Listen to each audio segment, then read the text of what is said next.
વિદ્યાર્થી મિત્રો નમસ્કાર. નવા લેક્ચરમાં આપનું હાર્દિક સ્વાગત છે. હવે આપણે આગળ વધીશું. હું જોઈ લઉં કે વિડિયો ચાલુ છે કે નથી.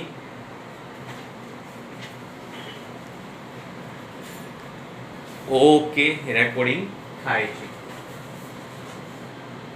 गोल्ड लीफ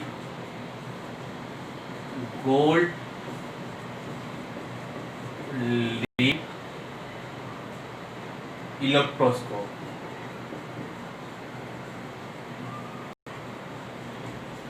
गोल्ड लीफ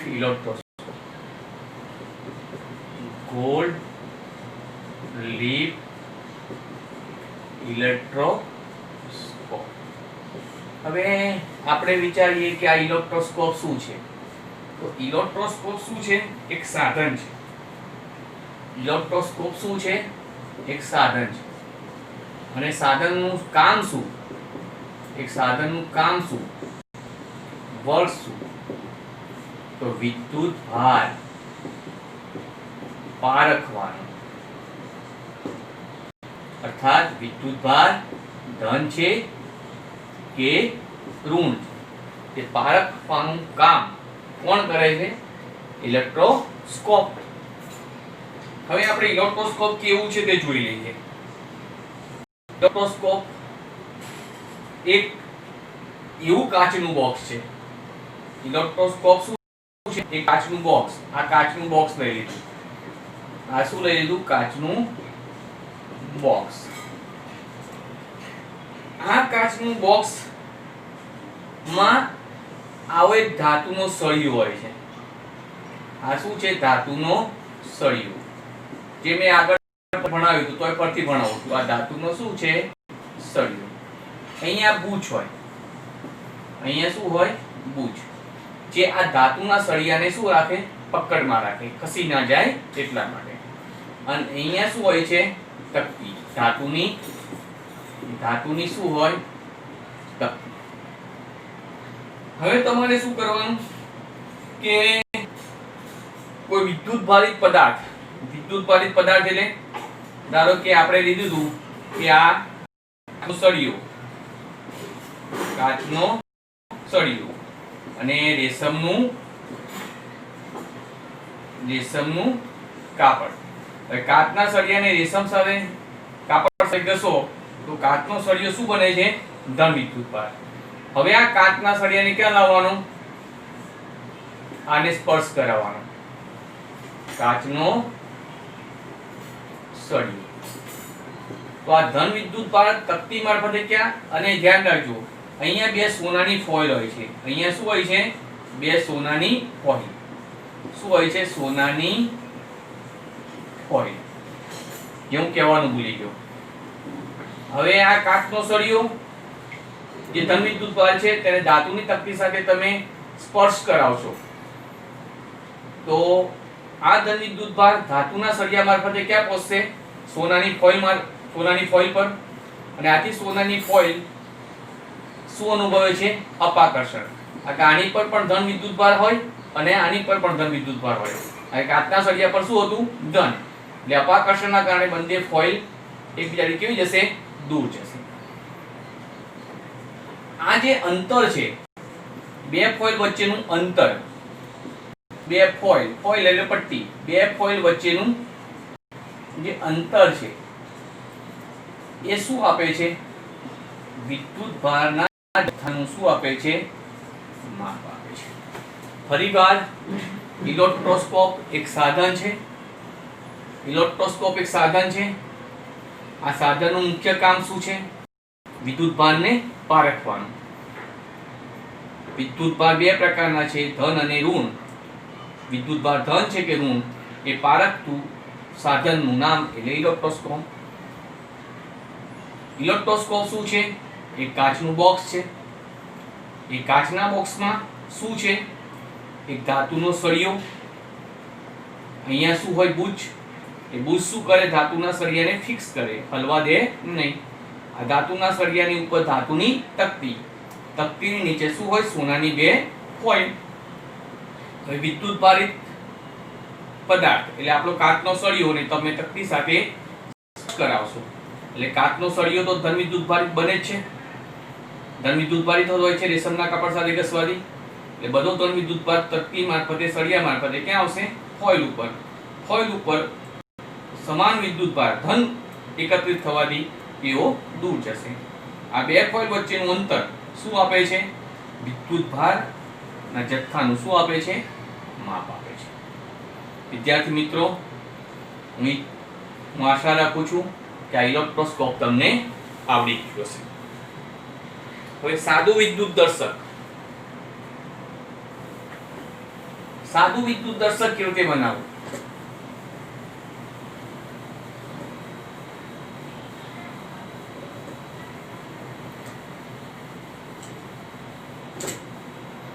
વિદ્યાર્થી મિત્રો, સાદું વિદ્યુત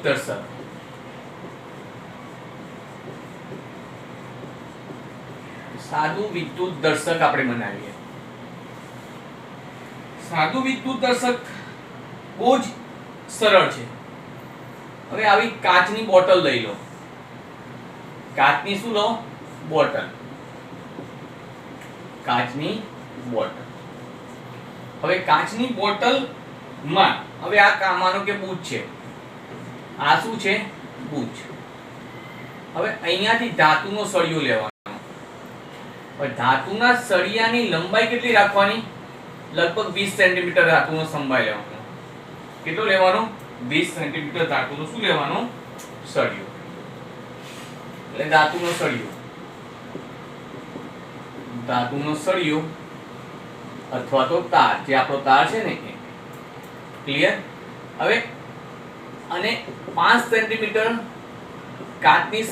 કાચની જે આ બોટલ છે એનાથી બહાર રહેવો જોઈએ, એ ધ્યાન રાખજો.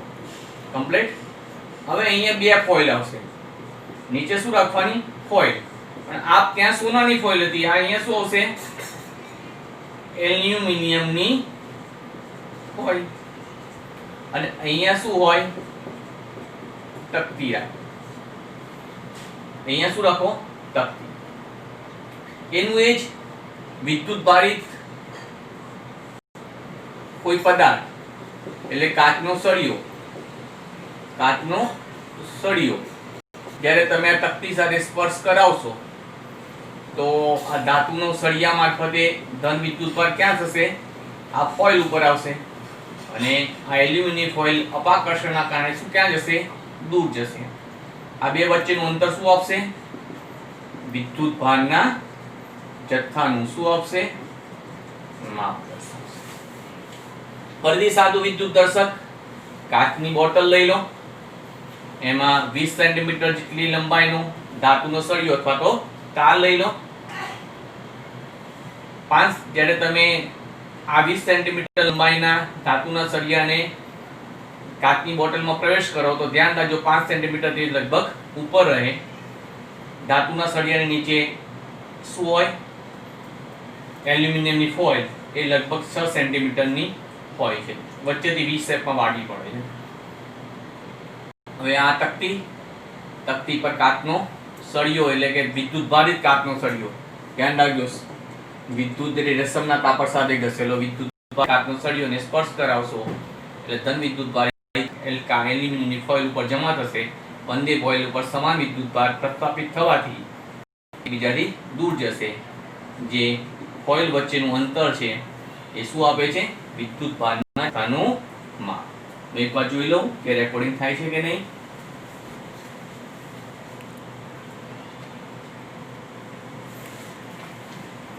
હવે વિદ્યુત દર્શક કેવી રીતે કાર્ય કરે છે? વિદ્યુત દર્શક કેવી રીતે કાર્ય કરે છે?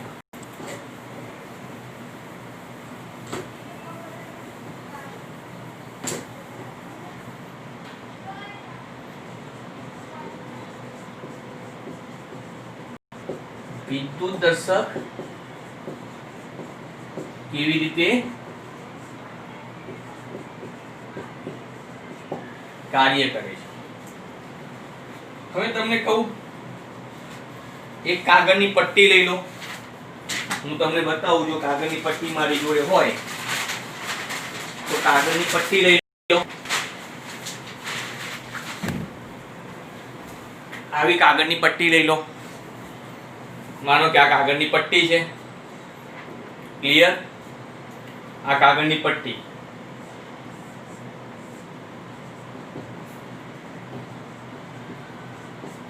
પછી એને આમ વી શેપ વાળી દો. આ વાળી વી શેપ જોઈ લો. એટલે આ વી શેપ વાળી કમ્પ્લીટ. આ વી શેપ વાળી પછી પાછું એને આમ કરી દો, સીધી કર દો. શું કરું? સીધી કર દો. હવે આની પર ઇસ્ત્રી કરવાની. હવે શું કરવાનું? ઇસ્ત્રી કરજો. ઇસ્ત્રી કરશો એટલે આની પર શું થશે? વિદ્યુતભાર જમા થશે. શું હશે? વિદ્યુતભાર જમા થાય. હવે પાછી આમ વાળી દો. આને વાળી દો.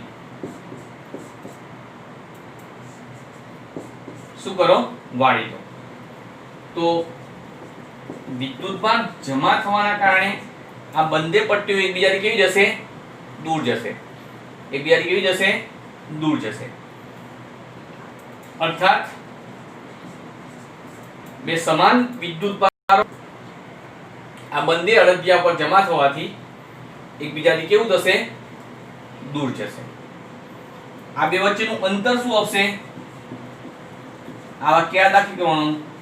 વિદ્યુતભારના જથ્થાનું શું આપશે? માપ આપે છે. વિદ્યુતભારના જથ્થાનું શું આપે છે ભાઈ? માપ આપે છે. કમ્પ્લીટ. હવે જે સવાલ છે એ આપણે તટસ્થ પદાર્થને વિદ્યુતભારિત કઈ રીતે કરી શકાય છે?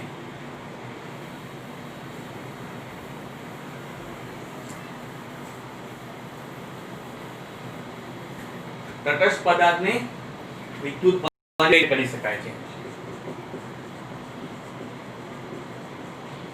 તટસ્થ પદાર્થને વિદ્યુતભારિત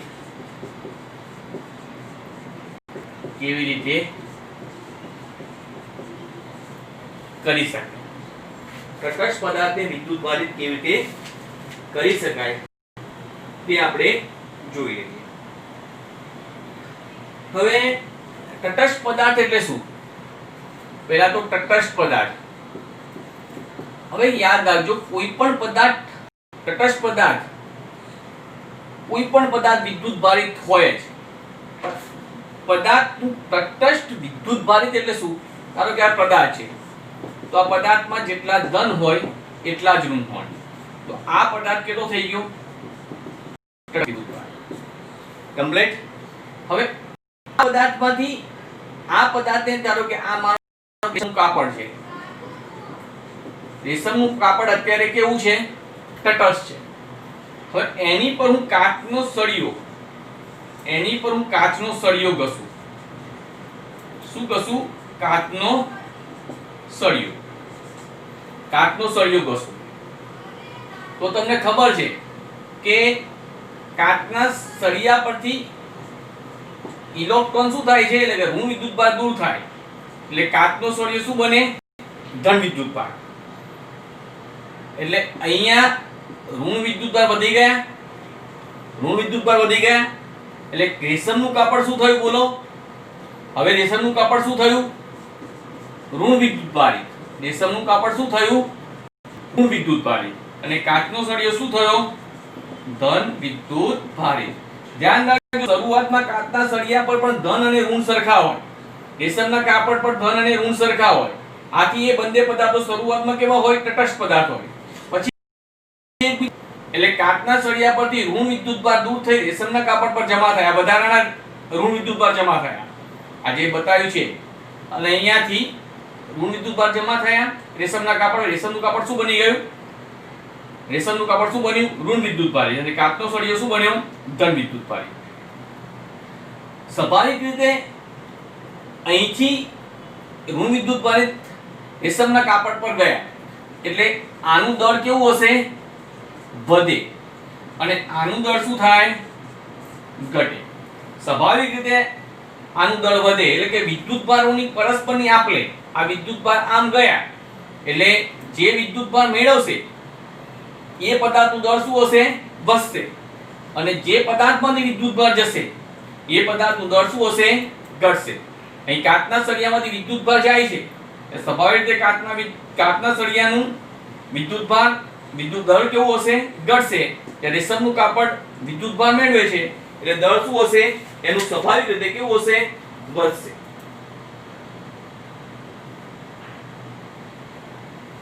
એટલે યાદ રાખજો અહીંયા સ્પષ્ટ છે કે અહીંથી વિદ્યુત ભાર આમ જાય છે એટલે કે બે પદાર્થો જ્યારે ઘસો છો તો આ કોઈ નવો વિદ્યુત ભાર ઉત્પન્ન થતો નથી. પણ એક પદાર્થમાંથી વિદ્યુત ભાર શું થાય છે? એક સ્થાનાંતરિત થાય છે અને બીજા પદાર્થ પર જમા થાય છે. એટલે ધ્યાન રાખજો નવો વિદ્યુત ભારનો કોઈ જન્મ થતો નથી. બે પદાર્થને જ્યારે ઘસશો ત્યારે નવા વિદ્યુત ભારનો કોઈ જન્મ થતો નથી. પણ એક પદાર્થમાંથી બીજા પદાર્થ પર વિદ્યુત ભાર શું થાય છે? જમા થાય છે. વિદ્યાર્થી મિત્રો ફરી તટસ્થ પદાર્થ એટલે જેટલા ધન હોય, તટસ્થ પદાર્થ એટલે જેટલા ધન હોય એટલા શું હોય? ઋણ હોય. એ કાચના સળિયા પર હોય કે રેશમના કાપડો શરૂઆતની સ્થિતિ આવી જશે. પછી બંનેને ઘસજો એટલે કાચના સળિયા પરથી ઋણ વિદ્યુતભાર ઇલેક્ટ્રોન દૂર થઈ રેશમના કાપડ પર જમા થાય. રેશમનું કાપડ શું થાય? ઋણ બને. બરાબર.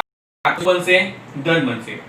હવે તમારે સ્વાભાવિક છે આ વિદ્યુતભાર અહીંયા જમા થયા એટલે રેશમના કાપડનું દળ વધે અને કાચના સળિયાનું દળ ઘટે. અહીંયા સ્પષ્ટ છે કે ધ્યાન રાખજો બે પદાર્થોને ઘસશો એટલે કે રેશમના કાપડ ઉપર વિદ્યુતભાર ઉત્પન્ન થતા નથી પણ કાચના સળિયા પરથી વિદ્યુતભાર ક્યાં જાય છે? રેશમના કાપડ પર. એટલે વિદ્યુતભારનો જન્મ થતો નથી પણ વિદ્યુતભારનું શું થાય છે? સ્થાનાંતર થઈ એ બીજા પદાર્થ પર શું થાય છે? જમા થાય છે. હવે વાહકો અવાહકો કઈ રીતે અલગ છે? ધાતુને આપણા હાથમાં રાખી તેને ઘસતા શા માટે વિદ્યુતભારિત થતા નથી? વિદ્યાર્થી મિત્રો હું ઈચ્છું કે આ તમને આવડી ગયું હશે.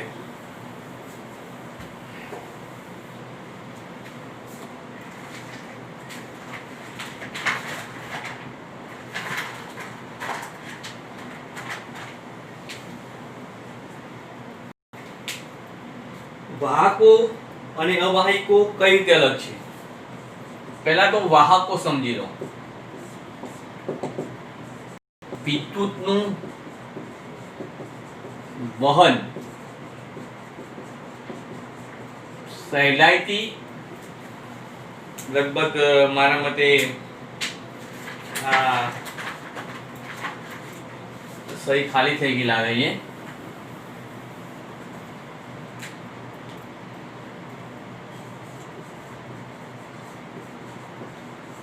વિદ્યુતનું વહન સહેલાઈથી થાય તે પદાર્થો શું કહેવાય? સુવાહકો. અને એનું કારણ શું છે? આમાં મુક્ત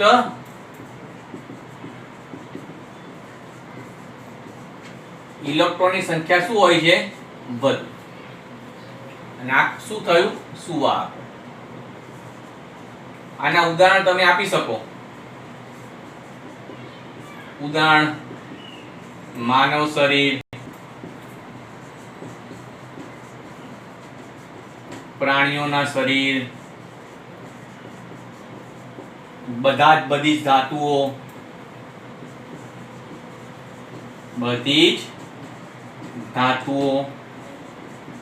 વગેરે. હવે અવાહકો.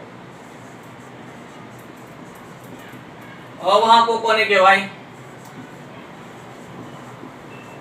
વિદ્યુતનું વહન સહેલાઈથી થાય નહીં. એનું કારણ શું? મુક્ત ઇલેક્ટ્રોન હોતા નથી.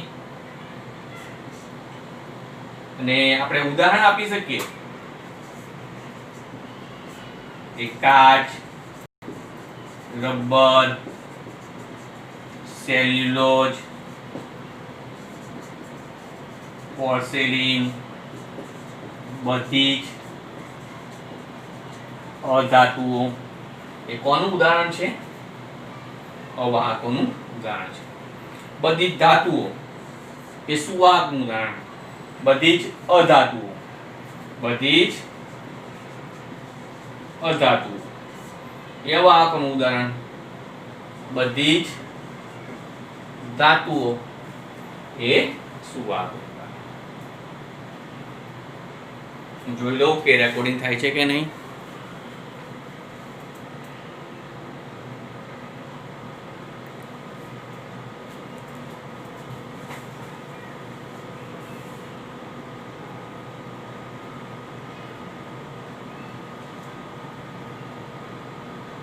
હવે ધાતુને આપણા હાથમાં રાખીને તેને ઘસતા શા માટે તે વિદ્યુતભારિત થતા નથી?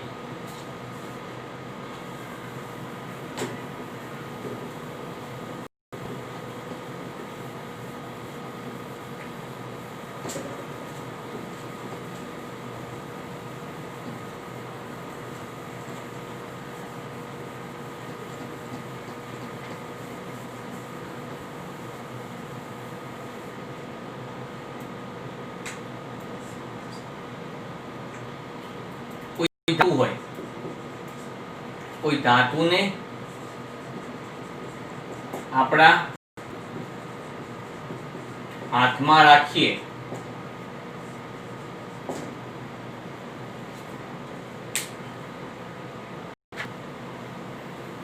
હું આ સેટ બોર્ડ ફેરવી કાઢું કે બોર્ડમાં મને થોડું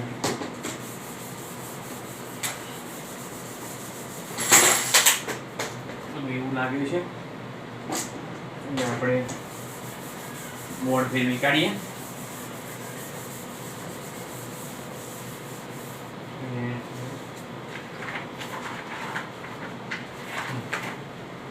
લઈ લો બરાબર. બરાબર કે ધાતુને ધાતુનો સળિયો એટલે કે વિદ્યુતભારિત ધાતુનો સળિયો. એટલે પહેલા આ ધારો કે વિદ્યુતભારિત ધાતુનો સળિયો, આ ધાતુનો સળિયો. હવે ધાતુનો સળિયો ને તમે ઊન સાથે ઘસો, ધાતુના સળિયાને ઊન સાથે ઘસો, ધાતુનો સળિયો સ્વાભાવિક રીતે શું થશે? વિદ્યુત ભારિત થશે. હવે તેને તમે હાથમાં પકડો. શું પકડો? આ હાથ છે. તો આ બધો વિદ્યુત ભાર, આ પૃથ્વી, બધો વિદ્યુત ભાર આપણા શરીર મારફતે ક્યાં પહોંચી જશે? પૃથ્વીમાં જતો રહેશે. એટલે આ તમને વિદ્યુત ભારિત થશે નહીં.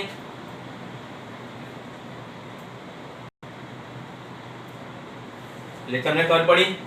તમે ધાતુના સળિયાને કોઈ એટલે ધાતુનો સળિયો તો રેશમના કાપડને કાચના સળિયા સાથે ઘસો અને હાથમાં પકડશો તો બધો વિદ્યુત ભાર તમારા એ સળિયા પરનો જેટલો વિદ્યુત ભાર ઉત્પન્ન થયો હોય એ બધો તમારા શરીરમાં બધે ક્યાં જતો રહેશે? જમીનમાં જતો રહેશે. એટલે ધાતુનો સળિયાને તમે હાથમાં પકડશો તો એને વિદ્યુત ભારિત કરી શકાશે નહીં.